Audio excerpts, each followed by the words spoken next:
ఆచార్యదేవ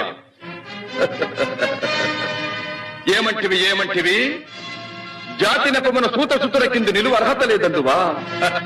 ఎంత మాట ఇది ఛాత్ర పరీక్ష గాని క్షత్రియ పరీక్ష కాదే.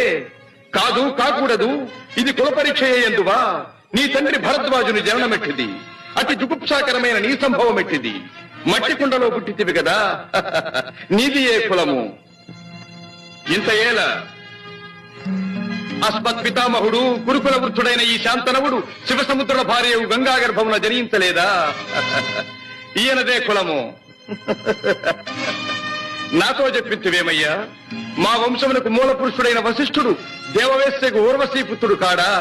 అతడు పంచమజాతి కన్య అయిన అరుంధత్యందు శక్తిని, ఆ శక్తి చండాలాంగనేందు పరాశరుని, ఆ పరాశరుడు పల్లెపొడిచైన మత్స్యగంధి ఎందు మా తాత వ్యాసుని, ఆ వ్యాసుడి విధవరాండ్రైన మా పితామహి అంబికతో